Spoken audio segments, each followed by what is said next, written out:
One of history's greatest mysteries is about to be solved. Now, groundbreaking historians Quentin Rabley and Evan Son set out to find the causes of the Salem witch trials. This includes the time periods, beliefs, and traditions. People of that time period blamed anything that they didn't understand on witchcraft. In the summer of 1692, Betty Paris and her cousin Abigail came down with strange symptoms. They were hallucinations, fits, physical ailments, and incoherent talking. After many doctors couldn't come up with a diagnosis, William Griggs came to the Paris' house and diagnosed Betty Paris and her cousin Abigail with witchcraft. Girls were asked to come up with suspects that they thought bewitched them. They accused Sarah Good, Tabitha Indian, and Sarah Osborne. Sarah Good and Sarah Osborne denied any relation to witchcraft. However, when Tituba Indian came up to trial, that herself, Sarah Good, and Sarah Osborne were all witches, and that there were many more supporting her cause. What followed was a craze of accusations and unrest in the town of Salem. The Parises accused many people of witchcraft over the next several months. If someone was accused of witchcraft, they were put in prison to await their trial. The trials, however, were performed by untrained lawyers and used shaky evidence to convict someone. That evidence was the touch test. That was where they waited for one of the girls to have a fit and told the suspected witch to touch the girl. If the fits ceased, then the suspect was convicted of witchcraft. Even if you didn't get sentenced to death, you usually had a life in prison ahead of you. The prisons were filthy dungeons covered with rats and slime. Prisoners also lived in solitude with little to no food.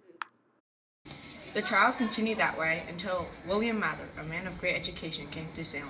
Mather, who graduated from Harvard, said wisely that it would be better for 10 witches to be free than one innocent man be killed. At the same time, public opinion toward the trials had turned. Eventually realized how outlandish their accusations were, and the trials ceased.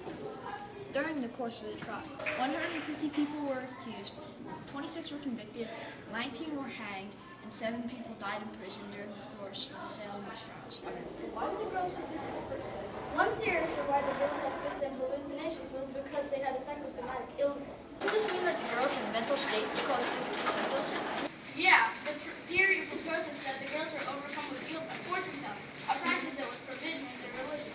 Thanks, Professor Sacagawea. You're welcome.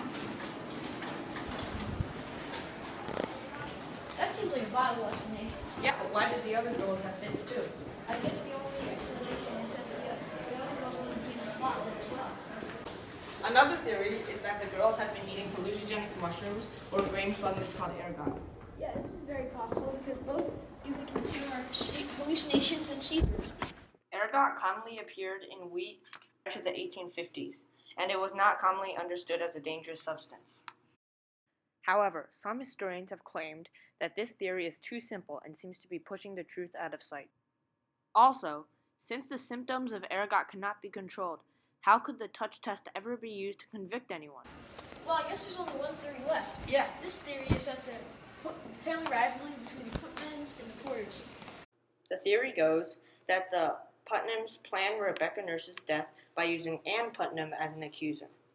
The Putnams would have wanted to get rid of Rebecca Nurse because she was the matriarch of the Porters.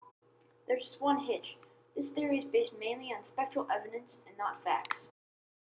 After evaluating the evidence, we believe that the naturalist inclination is the most plausible explanation for the mystery of the Salem witch trial. This theory fits the background of the witch trials as the Puritans heavily drank beer and ate many greens.